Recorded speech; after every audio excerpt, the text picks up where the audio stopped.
everyone, welcome back to my YouTube channel. This is Prakash. From today onwards, we are going to start introduction to JavaScript.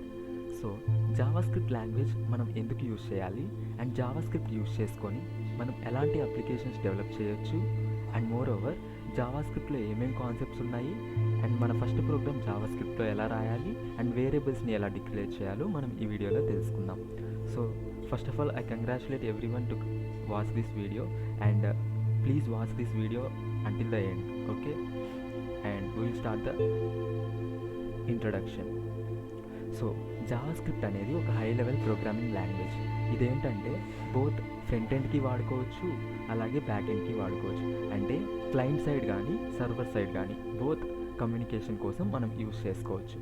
And ఇది మెయిన్గా ఎక్కడ use చేస్తాము అంటే creating dynamic applications.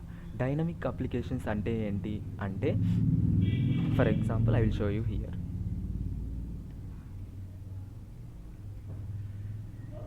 So see here, ఇప్పుడు for example యూట్యూబే ఉందనుకోండి. YouTube ఏం చేస్తుంది అంటే ఒక యూజర్ బేస్డ్ బట్టి, యూజర్ ఒపీనియన్ కానీ ఇంట్రెస్ట్ని బట్టి మనకి రికమెండేషన్స్ అనేవి ఇస్తూ ఉంటుంది. లైక్ అవేంటంటే మనకి రికమెండేషన్స్ ఇస్తూ ఉంటుంది. లైక్ ఫర్ ఎగ్జాంపుల్ ఇప్పుడు మనకి ఎడ్యుకేషన్వి ఇంట్రెస్ట్ ఉన్నాయి అంటే, లేదా ఎంటర్టైన్మెంట్వి ఏవైతే మనకి యూజర్కి ఇష్టం అవుతూ ఉంటాయో అవన్నీ మనకి రికమెండ్ చేస్తాయి. సో ఇది ఎలా జరుగుతుంది అంటే ఈ ప్రాసెస్ మొత్తం జావాస్క్రిప్ట్ యూస్ చేసుకొని జరుగుతుంది. అలాగే మనకి క్రికెట్ స్కోర్ కూడా అప్డేట్ అవుతూ ఉంటుంది. సో స్కోర్ అనేది అప్డేట్ అవుతూ ఉంటుంది కదా, సో అది కూడా మనకి ఈ జావాస్క్రిప్ట్ వల్లే జరుగుతూ ఉంటుంది. అండ్ మోర్ ఓవర్ మనకి ఫామ్ వ్యాలిడేషన్స్ అనేవి ఉంటాయి. ఫర్ ఎగ్జాంపుల్ ఇక్కడ మనకి ఈమెయిల్ ఏదైనా గూగుల్ క్రోమ్కి లాగిన్ అవ్వాలి అన్నప్పుడు కానీ మనకి ఈమెయిల్ ఎంటర్ చేయమని అడుగుతుంది, అవునా? For example if I given any wrong email it will suggest that ఇట్లా మనకి ఏదో ఒక ఎర్రర్స్ అయితే చూపిస్తూ ఉంటుంది, అవునా? సో ఇవన్నీ ఈ వ్యాలిడేషన్స్ ఒకవేళ కరెక్ట్గా సైన్ ఇన్ అయితే కనుక ఇన్సైడ్ వెళ్ళటం, లేదా ఒకవేళ పాస్వర్డ్ కానీ ఇవి మిస్ మ్యాచ్ అయితే మనకి లాగిన్ అనేది అవ్వదు. So this is all based on the JavaScript. So ఈ ఫామ్ వ్యాలిడేషన్స్ అనేవి జావాస్క్రిప్ట్ యూజ్ చేసే జరుగుతుంటాయి, ఓకే? సో ఇది వచ్చేసరికి dynamic. And more over next ఇదేంటంటే ఇంటరాక్టివ్ వెబ్ పేజెస్. అండ్ ఏదైతే వెబ్సైట్స్ ఉంటూ ఉంటాయో మనకి ఇంటరాక్ట్ అవుతూ ఉండొచ్చు, అవునా? సో దీన్నే జావాస్క్రిప్ట్లో మనకి dynamic and interactive web pages అంటారు. అంటే ఫర్ ఎగ్జాంపుల్ ఇప్పుడు ఏదైనా మనకి క్రెడెన్షియల్స్ ఎంటర్ చేసి మనం బటన్స్ క్లిక్ చేస్తే మనకి అవి లోపలికి తీసుకువెళ్తాయి, అవునా? సో ఇదేంటంటే ఒక వెబ్సైట్ తోటి ఇంటరాక్ట్ అవటం. అండ్ జావాస్క్రిప్ట్ అనేది మనం హెచ్టిఎంఎల్ డాక్యుమెంట్స్లో ఎంబెడ్ చేసుకోవచ్చు డైరెక్ట్గా. ఎంబెడ్ అంటే యాడ్ చేసుకోవటం. And next, so JavaScript features ఏంటి అంటే, జావాస్క్రిప్ట్ అనేది బోత్ ప్రోగ్రామింగ్ లాంగ్వేజ్ అలాగే ఆబ్జెక్ట్ ఓరియంటెడ్ లాంగ్వేజ్, ఈ రెండింటిని సపోర్ట్ చేస్తుంది. సో ఆబ్జెక్ట్ ఓరియంటెడ్ అంటే ఏంటి అంటే మనకి రియల్ వరల్డ్లో ఆబ్జెక్ట్స్ అనేవి ఉంటాయి. Like everything is an object, అవునా?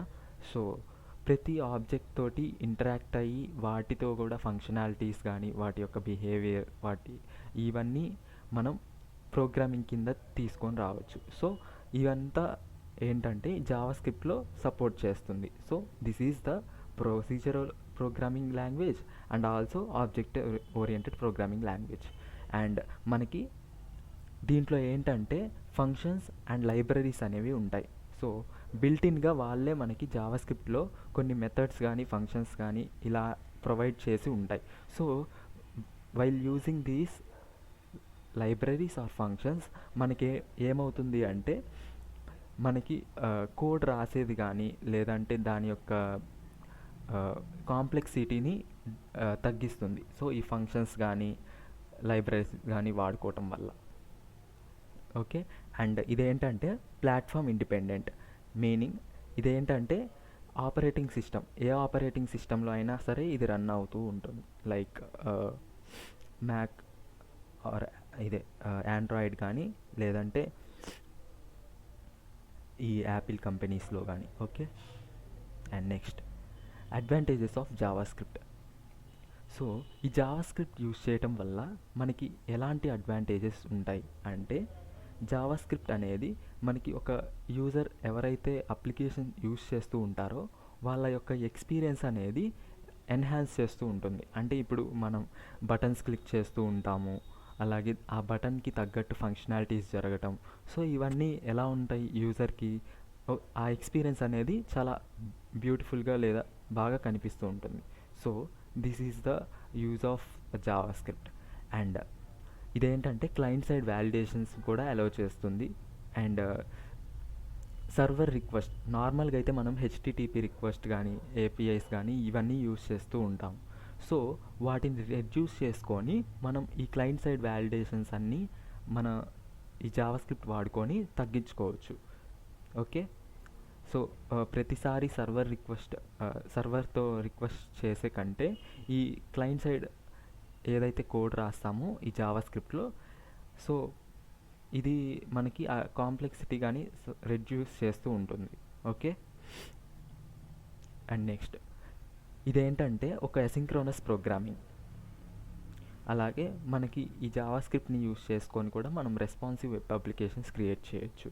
సో రెస్పాన్సివ్నెస్ అంటే ఏంటి అంటే, మనకి ఇప్పుడు ఈ స్క్రీన్ అనేది ల్యాప్టాప్లో ఇలా కనిపిస్తుంది, అండ్ మొబైల్లో ఇంకొక రకంగా కనిపిస్తుంది, ట్యాబ్లో ఇంకొక రకంగా కనిపిస్తుంది.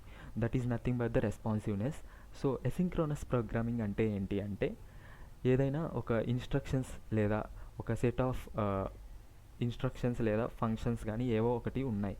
సో అవన్నీ స్టెప్ బై స్టెప్ కాకుండా మనకి ఎసింక్రోనస్గా కూడా ప్రోగ్రామ్ అయ్యేటట్టు చూస్తుంది. సింక్రోనస్ అంటే స్టెప్ బై స్టెప్ ఎగ్జిక్యూట్ అనేది జరుగుతుంది. అదే ఎసింక్రోనస్లో ఏంటి అంటే, ఒక స్టెప్ ఎగ్జిక్యూట్ అవ్వకముందలే ఇంకొక స్టెప్ ఎగ్జిక్యూట్ అవ్వటం. That is nothing but asynchronous programming. So ఈ జావా స్క్రిప్ట్ అనేది ఎసింక్రోనస్ ప్రోగ్రామింగ్ కూడా సపోర్ట్ చేస్తుంది. So that is the use of JavaScript and advantages of JavaScript. And next one వచ్చేసరికి client side communication, client server communication. So client server ఈ రెండింటి మధ్య జరిగే కమ్యూనికేషన్నే క్లయింట్ సర్వర్ కమ్యూనికేషన్ అంటాము. Okay, and see here, ఎవరైతే client అంటే మనకి కనిపించే యూజర్ ఇంటర్ఫేస్, అండ్ సర్వర్ అంటే లైక్ బ్యాక్ సైడ్ మనకి కనిపించకుండా ఉండేది. ఓకే, వెన్ క్లయింట్ అనే వాళ్ళు హెచ్టిటిపి రిక్వెస్ట్ని జనరేట్ చేసి సెండ్ చేసినప్పుడు సర్వర్కి రీచ్ అయ్యి, సర్వర్లో ఒకవేళ డేటా కనుక అవైలబుల్గా ఉంటే డేటా మొత్తం ఒక రెస్పాన్స్ లాగా క్లయింట్కి ప్రొవైడ్ చేస్తుంది. So this is the client server communication. ఓకేనా, ఒక హెచ్టిటిపి రిక్వెస్ట్ క్లయింట్ అనేవాళ్ళు సర్వర్కి సెండ్ చేస్తే, ఒకవేళ సర్వర్లో ఆ డేటా కానీ ఏదైతే యూజర్ కావాలి అనుకుంటారో ఒకవేళ సర్వర్లో కనుక అవైలబుల్ ఉంటే ఆ సర్వర్ అనేది ఏం చేస్తుందంటే రెస్పాన్స్ ఇస్తుంది క్లయింట్కి. ఓకేనా, and next so concepts in Java script. So మనం వేరియబుల్స్ అంటే ఏంటి అని తెలుసుకుందాం. ఓకే, సో వేరియబుల్స్ అంటే ఏంటి అంటే, ఇవేంటంటే ఒక స్టోరేజ్ లాగా ఏదైనా డేటాని స్టోర్ చేసుకునే కంటైనర్స్. ఓకేనా, for example, if you have the water bottle in your hand, మనం ఆ వాటర్ బాటిల్లో ఏం చేస్తాం, వాటర్ అనేది దానిలో స్టోర్ చేసుకుంటాం. ఆ వాటర్ అనేది ఏంటంటే డేటా, అండ్ ఏదైతే కంటైనర్ లైక్ వాటర్ బాటిల్ ఉందో దాన్ని వేరియబుల్ అంటారు. So Java script allows for the declaration and manipulation of variables to store the data and retrieve the data. మనం వేరియబుల్స్లో ఎటువంటి డేటానైనా స్టోర్ చేసుకోవచ్చు. డేటా అనేది ఎలాంటి ఫామ్స్లో ఉంటుంది అంటే, ఇంటీజర్ అవ్వనివ్వండి, ఫ్లోట్ అవ్వనివ్వండి, స్ట్రింగ్స్ అవ్వనివ్వండి, ఎనీ ఆఫ్ ద డేటా. ఓకేనా, సో మనం ఆ వేరియబుల్స్లో స్టోర్ చేసుకోవచ్చు, అలాగే మనకు కావాల్సినప్పుడు రిట్రైవ్ చేసుకోవచ్చు. This is the use of variables. And next concept వచ్చేసరికి ఫంక్షన్స్ అంటే ఏంటి అంటే, ఒక బ్లాక్ ఆఫ్ కోడ్ ఏదైతే ఉందో దాన్ని ఒక ఫంక్షన్లో రాస్తాము.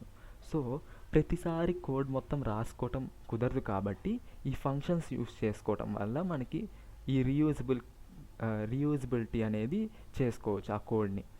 సో ఎప్పుడైనా సరే మనకు కావాల్సినప్పుడు ఆ ఏదైతే ఒక బ్లాక్ ఆఫ్ కోడ్ ఉందో ఆ బ్లాక్ ఆఫ్ కోడ్ మొత్తం ఒక ఫంక్షన్లో అరేంజ్ చేస్తాం. ఆ ఫంక్షన్ మనకు కావాలన్నప్పుడు మనం యూస్ చేసుకుంటాం. సో నెక్స్ట్ వన్ వచ్చేసరికి ఆబ్జెక్ట్స్ అంటే ఇదేంటంటే ఆబ్జెక్ట్ ఓరియంటెడ్ ప్రోగ్రామింగ్ లాంగ్వేజ్లో యూస్ చేస్తాము. And these are represented with the help of curly braces. So మనకి ఇక్కడ కీ వాల్యూ పేర్ లాగా ఆబ్జెక్ట్స్ అనేవి ఉంటాయి. అండ్ నెక్స్ట్ వన్ ఈవెంట్స్ అనేవి ఇంకొక కాన్సెప్ట్. ఈవెంట్స్ అనేవి ఏంటి అంటే మనకి డిఫరెంట్ టైప్స్ ఆఫ్ ఈవెంట్స్ అని ఉంటాయి. ఈవెంట్స్ అంటే ఏంటి అంటే యాక్షన్స్. ఇప్పుడు మనం కీబోర్డ్ ఓపెన్ చేసాము, కీబోర్డ్లో ఏదైనా కీ ప్రెస్ చేస్తాము అంటే దాన్ని ఒక ఈవెంట్ అంటారు. సో ఇలాగే మౌస్ ఈవెంట్స్, కీబోర్డ్ ఈవెంట్స్, ఇలా డిఫరెంట్ టైప్స్ ఆఫ్ ఈవెంట్స్ అనేవి ఉంటాయి మనకి. అండ్ నెక్స్ట్ వచ్చేసరికి డామ్ మ్యానిపులేషన్ అంటే డాక్యుమెంట్ ఆబ్జెక్ట్ మోడల్. సో ఇది నేను మీకు కోడ్ రాసినప్పుడు మీకు ఎక్స్ప్లెయిన్ చేస్తాను. అండ్ నెక్స్ట్ వన్ వచ్చేసరికి ఎర్రర్ హ్యాండ్లింగ్ అంటే ఏంటి అంటే for example if you wrote the piece of code, మీరు ఏదైతే పీస్ ఆఫ్ కోడ్ రాస్తారో ఒకవేళ దానిలో ఏదన్నా మిస్టేక్ కానీ ఎర్రర్ కానీ వస్తే దాన్ని హ్యాండిల్ చేసే ప్రాసెస్ని ఎర్రర్ హ్యాండ్లింగ్ అంటారు. ఓకేనా. అండ్ నెక్స్ట్ వన్ జావా స్క్రిప్ట్లో లైబ్రరీస్ అండ్ ఫ్రేమ్వర్క్స్ అని కొన్ని కాన్సెప్ట్స్ ఉంటాయి. సో జావా స్క్రిప్ట్లో లైబ్రరీస్ అండ్ ఫ్రేమ్వర్క్స్ ఏంటి అంటే jQuery and React and Angular. ఇవి కాదు, ఇంకా ఎక్స్ట్రా కూడా ఉంటాయి. సో ఫర్ ఎగ్జాంపుల్ ఇప్పుడు రియాక్ట్, యాంగులర్ అనేవి కొన్ని ఫ్రేమ్వర్క్స్ అండ్ jQuery అనేది ఒక లైబ్రరీ. సో మనకి ఏంటి అంటే ప్రతిసారి ఒక బిగ్ అప్లికేషన్స్ డెవలప్ చేస్తున్నప్పుడు ఒక లాట్ ఆఫ్ కోడ్ని రాసే కంటే మనం ఈ ఫ్రేమ్వర్క్స్ని యూస్ చేసుకొని మనం వాటిని సింప్లిఫైడ్ చేసుకోవచ్చు. So this is the usage of frameworks. ఓకేనా. And next one JavaScript in server side development. So మనం ఇప్పుడు చూసిన ఈ రియాక్ట్ కానీ యాంగులర్ కానీ ఇవేంటి అంటే ఫ్రంట్ ఎండ్గా అంటే మనకి యూజర్ సైడ్ ఎలా కనిపించాలి అన్న దాని మీద మనకి డెవలప్ చేసుకుంటాం. ఈ కోడ్ ఏదైతే ఉందో ఈ ఫ్రేమ్వర్క్స్ని యూస్ చేసుకొని మనం డెవలప్ చేస్తాం. అలాగే మనకి బ్యాక్ ఎండ్ సైడ్ కూడా ఉండాలి కదా. ఓన్లీ క్లయింట్ సైడ్ కాకుండా సర్వర్ సైడ్ కూడా మనకి ఫ్రేమ్వర్క్స్ ఉంటాయి. అవేంటి అంటే Node.js, Express.js అండ్ MongoDB. ఓకేనా. Node.js అనేది ఒక environment which is used with the help of JavaScript. ఓకేనా. అండ్ ఎక్స్ప్రెస్ కూడా ఒక ఫ్రేమ్వర్క్ Node.jsకి. అండ్ MongoDB అనేది ఒక NoSQL డేటాబేస్. సో మనకి ఏదైతే డేటా ఉంటుందో అది మొత్తం ఏదైతే డేటా ఉంటుందో ఆ డేటా మొత్తం ఈ డేటాబేస్లో స్టోర్ అయి ఉంటుంది. వెనెవర్ ఈ సర్వర్ దగ్గరికి ఏదైనా రిక్వెస్ట్ వచ్చినప్పుడు సర్వర్ ఏం చేస్తుంది అంటే డేటా అనేది డేటాబేస్లో ఉంటే కనుక సో యూజర్కి, క్లయింట్కి రెస్పాన్స్ ఇస్తుంది. So this is nothing but server side development. So మనం ఏమనుకున్నాము ఇవాల్టి వీడియోలో ఫస్ట్ ప్రోగ్రామ్ని ప్రింట్ చేస్తాము అనుకున్నాం. సో ఫస్ట్ ఆఫ్ ఆల్ నేను విజువల్ స్టూడియో కోడ్ ఓపెన్ చేస్తున్నాను. See here visual studio code. నేనేంటంటే ఆల్రెడీ index.html, style.css, script.js అనే 3 ఫైల్స్ క్రియేట్ చేసుకున్నాము. మీకు చూపించడం కోసం నేను మళ్ళీ అరేంజ్ చేసి నేను రాస్తాను. ఫస్ట్ ఆఫ్ ఆల్ మీకు ఫైల్ని క్రియేట్ చేయడం ఐడియా ఉండుంటుంది. ఫర్ ఎగ్జాంపుల్ మీకు తెలియకపోతే సీ హియర్ ఇక్కడ ఫైల్ అనేది క్లిక్ చేసి న్యూ ఫైల్ మీద సెలెక్ట్ చేసుకొని ఇక్కడ ఏదో ఒక ఫైల్ నేమ్ అనేది ఇవ్వచ్చు. For example I'm giving hyper.html అనే ఫైల్ని నేను క్రియేట్ చేస్తున్నా.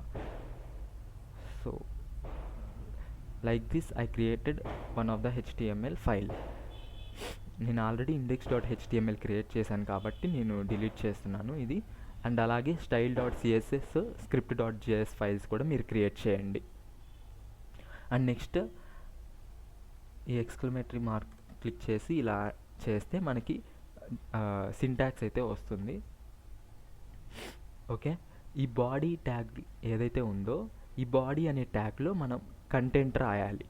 ఏదైతే ఒక వెబ్సైట్ డెవలప్ చేస్తున్నామో ఆ ఉన్నది మొత్తం మనం ఆ కోడ్ ఏదైతే ఉంటుందో అది మొత్తం ఈ బాడీలో రాయాలి. ఓకేనా? ఫర్ ఎగ్జాంపుల్ నేను హెలో అని ప్రింట్ చేస్తున్నాను.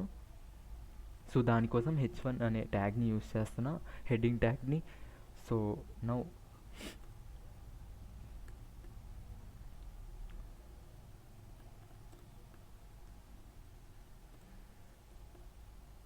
వెల్కమ్ టు మై ఛానల్ అని చెప్పేసి ఒక పీస్ ఆఫ్ కోడ్ని నేను రాశాను. అండ్ నెక్స్ట్ దీన్ని ఒకసారి రన్ చేద్దాము. సీ హియర్, నాకు ఇలా ఒక హెడ్డింగ్ అయితే వచ్చేసింది. ఓకేనా? నెక్స్ట్ నేను దీనికి స్టైలింగ్ అప్లై చేద్దాం అనుకుంటున్నా. సో అప్పుడు స్టైల్ అప్లై చేయడం కోసం ఏంటి, ఈ h1 అనే ట్యాగ్కి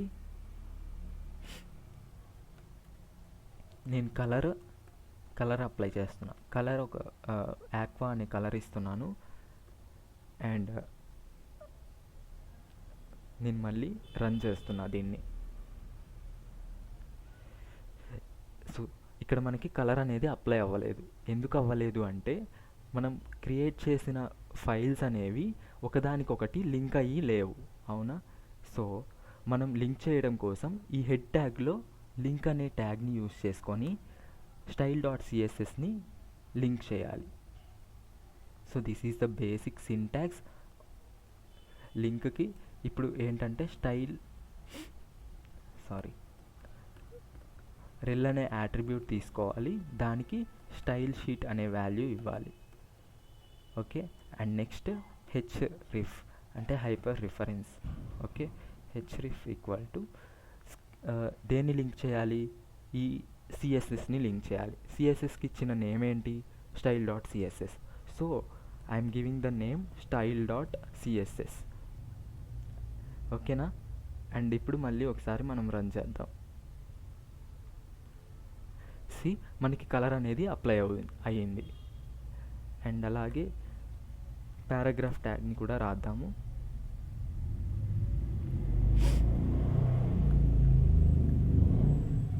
బీ హ్యాపీ అని రాస్తున్నాను. And again I'm running.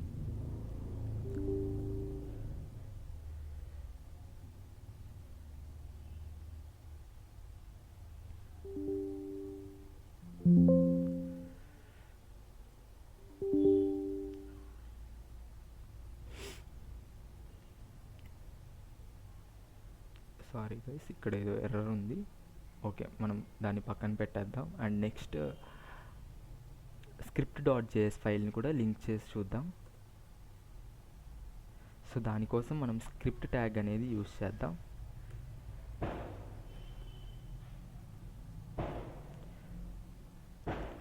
ఇప్పుడు జావాస్క్రిప్ట్ని రాసాము కదా. సో జావాస్క్రిప్ట్ ఫైల్ నేమ్ ఏమి ఇచ్చాము, script.js అని ఇచ్చాము. So file name src equal to script.js. So ఈ విధంగా మనం ఫైల్ని, సారీ గైస్ ఇది ఆల్రెడీ ఇక్కడ ఉంది, అందుకే ఇలా కొంచెం ఎర్రర్ చూపిస్తూ ఉంటుంది. సో ఈ విధంగా మనం లింక్ చేయటం చేస్తూ ఉంటాం.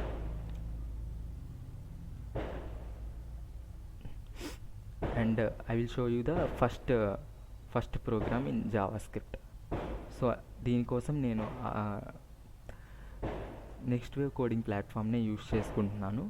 మీరు దాంట్లో script.js ఫైల్లో కూడా మీరు రాయొచ్చు.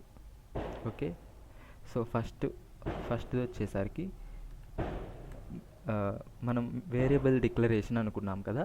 సో వేరియబుల్స్ని ఎలా డిక్లేర్ చేస్తాము అంటే లెట్ అనే కీవర్డ్ యూస్ చేసుకొని let for example message equal to welcome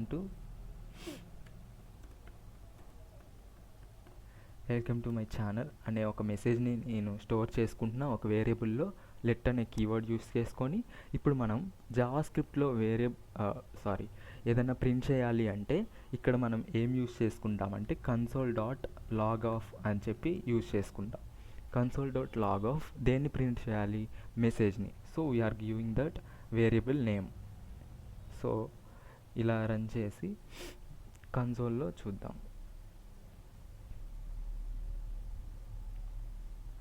see here మనకి ఇక్కడ కన్సోల్ డాట్ లాగ్ అనేది ఇక్కడ మనకి ఈ అవుట్పుట్ అయితే ఇక్కడ జనరేట్ అయింది. ఓకేనా?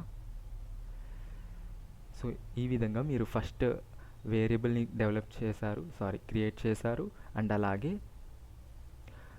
ఫస్ట్ ప్రోగ్రామ్ కూడా మీరు ప్రింట్ చేశారు.